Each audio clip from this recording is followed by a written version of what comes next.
Hello दोस्तों, तो आज हम बात करने वाले हैं the greatest of all time movie के बारे में, जो 2024 में रिलीज होने वाली भारतीय तमिल भाषा की एक्शन थ्रिलर फिल्म है, जिसका आज हम रिव्यू और फैक्ट जानेंगे।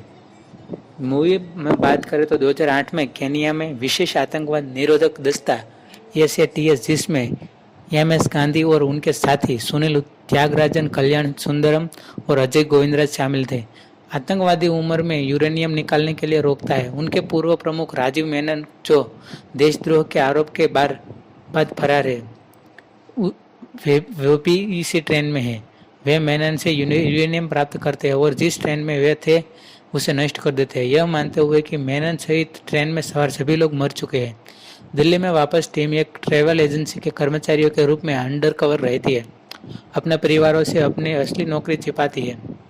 गांधी अपनी पत्नी अनुराधा अनु के साथ रहते हैं, जो गर्भवती है, और उनका 5 वर्षीय बेटा जीवन है। जब गांधी को बैंकॉक में एक नया मिशन सौंपा जाता है तो वह अनु के बेवफाई के संदेह को दूर करने के लिए अपने परिवार को साथ ले जाता है। मिशन को पूरा करने के बाद गांधी और उसके परिवार पर हमला होता है, जिसके कारण अनु और प्रसव पीड़ा होती है और जीवन रहस्यमय तरीके से गायब हो जाता है। पुलिस को एक जला हुआ शव मिलता है, जिसके बारे में उन्हें लगता है कि यह वह जीवन का है, जिससे गांधी हताश हो जाता है। अनु एक बच्ची को जन्म देती है, लेकिन दुख के कारण गांधी से बात करना बंद कर देती है। 2024 तक गांधी ने दस्ते को छोड़ दिया था और चेन्नई अंतर्राष्ट्रीय हवाई अड्डे पर एक आव्रजन अधिकारी के रूप में काम करता है। वह और अनु अलग अलग रहते हैं और उनकी बेटी जीविता अनु के साथ रहती है। कल्याण के सुझाव पर गांधी के पूर्व बॉस नजीर ने उन्हें फिर से खोले गए भारतीय दूतावास में नए अधिकारियों को प्रशिक्षित करने के लिए मास्को जाने के लिए कहा। अनिच्छुक होने के बावजूद गांधी सहमत हो जाता है, लेकिन वहां रहने के दौरान दूतावास पर एक गिरोह द्वारा हमला किया जाता है। गांधी उनसे लड़ता है और हमलावरों में से एक युवा डोपेलगैंगर को देखकर चौंक जाता है। उसे पता चलता है कि यह जीवन है, और जब वह हमलावरों से बचाव करने में उसकी मदद करता है तो वह इसकी पुष्टि करता है। वे चेन्नई में लौटते हैं और परिवार फिर से मिल जाता है। अनु फिर से गांधी से बात करना शुरू कर देते हैं। नजीर गांधी को चेन्नई मेट्रो स्टेशन पर जरूरी मीटिंग के लिए बुलाता है, यह कहते हुए कि जानकारी इतनी गोपनीय है कि इसे फोन पर नहीं बताया जा सकता। नजीर पर एक नकाबपोश व्यक्ति हमला करता है। गांधी हमलावर से लड़ने के लिए समय पर पहुंचता है, लेकिन नजीर को नकाबपोश व्यक्ति द्वारा मार दिया जाता है, जो बाद में जीवन के रूप में सामने आता है। गांधी एसटीएस दस्ते में वापस आता है ताकि पता लग सके कि कौन इसकी एजेंसी को खतरा पैदा करने की कोशिश कर रहा है। नजीर के फोन में मॉस्को के से जीवन और उसके गिरोह के बारे में सारी जानकारी मिलती है।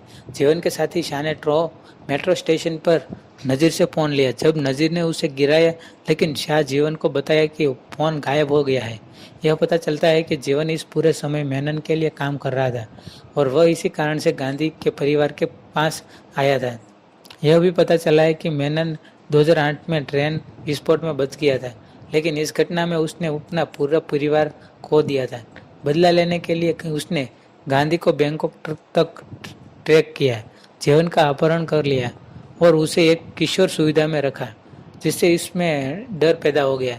फिर उसने सुविधा के सदस्यों को मारकर जीवन को बचाया, उसका विश्वास जीता और उसका नाम बदलकर संजय रख दिया।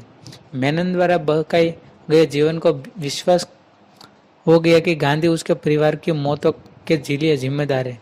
इस नफरत से प्रेरित होकर जीवन ने अपना जीवन मेनन और गांधी से बदला लेने के लिए समर्पित कर दिया।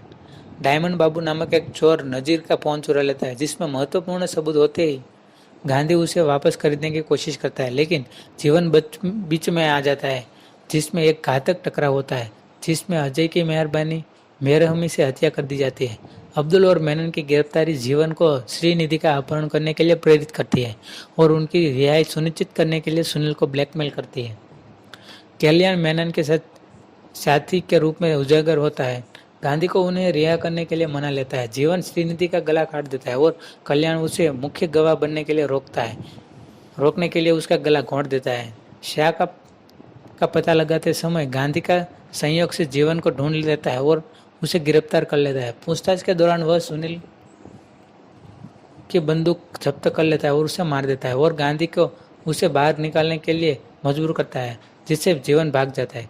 हालांकि सुनील के जीवित होने का पता चलता है और वह कल्याण को मार देता है।